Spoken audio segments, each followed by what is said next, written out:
Assalamualaikum warahmatullahi wabarakatuh. Pada kesempatan kali ini, saya akan menjelaskan materi tentang kerapatan zat.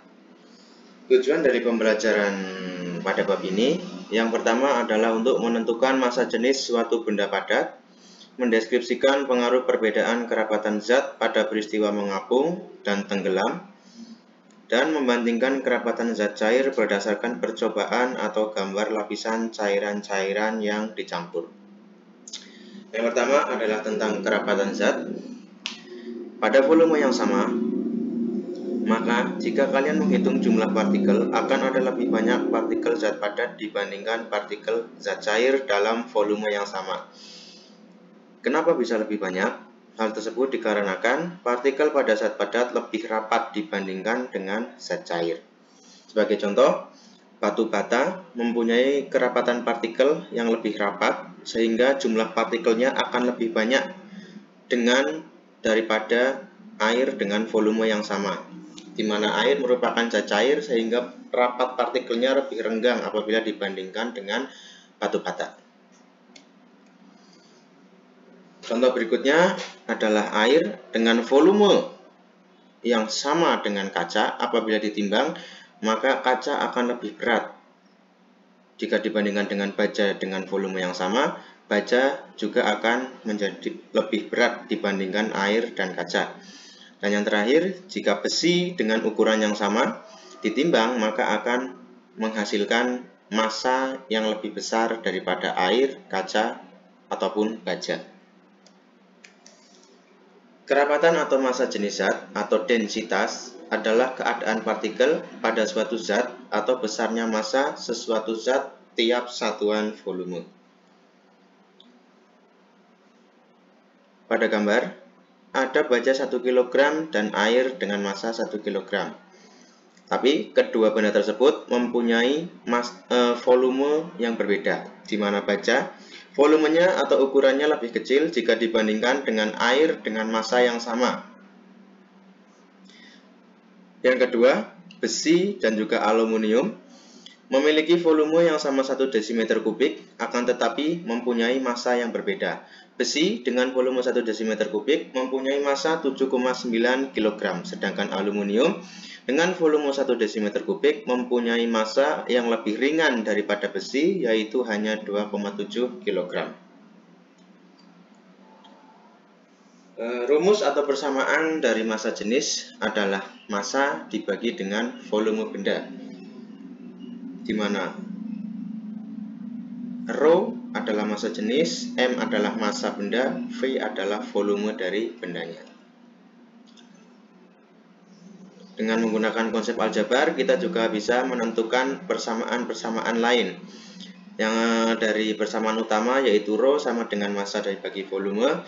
Kita juga bisa mendapatkan volume akan sebanding dengan massa dibagi massa jenis, dan juga massa bisa dicari menggunakan massa jenis dikali volume. Untuk satuannya, massa benda, SI, satuan SI-nya adalah kilogram, sedangkan satuan CGS-nya adalah gram. Untuk volume, satuan SI-nya adalah meter kubik dan satuan CGS-nya adalah cm kubik. Untuk massa jenis, satuan SI-nya adalah kilogram per meter kubik dan satuan CGS-nya adalah gram per cm kubik. Berikut adalah contoh soal dari materi massa jenis zat. Ada sebuah balok mempunyai panjang 4 cm, tinggi 5 cm, dan lebar 6 cm. Untuk massanya adalah 120 gram. Jika diminta untuk mencari massa jenisnya, kalian terlebih dahulu harus menghitung volume bendanya. Sementara untuk massanya sudah diketahui. Untuk volume bisa dicari menggunakan rumus panjang kali lebar kali tinggi, yaitu 6 cm kali 4 cm kali 5 cm adalah 120 cm kubik. Itu adalah volume dari kubus yang tadi. Kemudian untuk mengetahui massa jenisnya, tinggal kalian bagikan antara massa dengan volumenya, yaitu massa tadi diketahui di soal 120 gram, sedangkan volumenya dicari menggunakan rumus panjang kali lebar kali tinggi, didapatkan 120 cm3, sehingga apabila massa dibagi volume akan mendapatkan nilai 1 gram per cm3. Kemudian untuk pengukuran volume benda dengan bentuk yang tidak beraturan.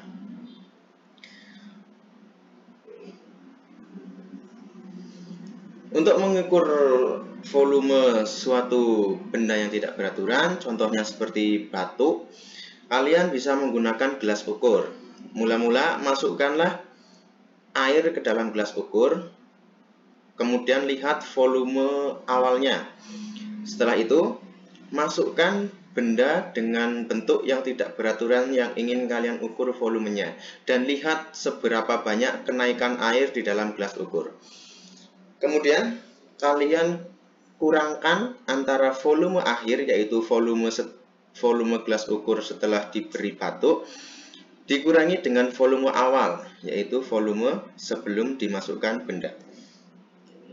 Maka akan diketahui volume dari benda dengan bentuk tidak beraturan tersebut.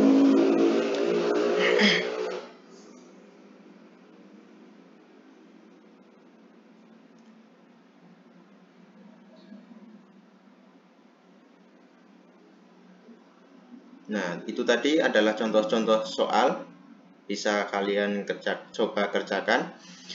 Yang berikutnya adalah tentang benda yang mengapung dan tenggelam.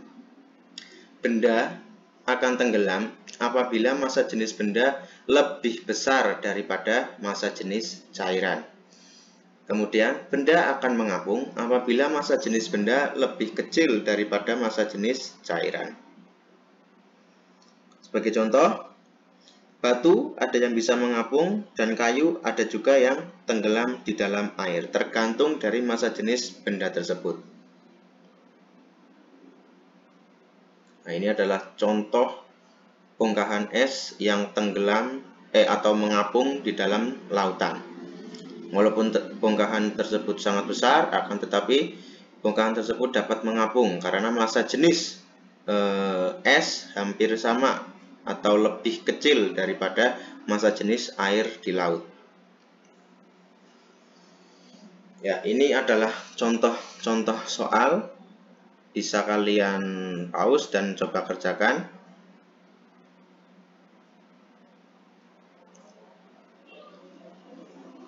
Sekian materi yang dapat saya sampaikan.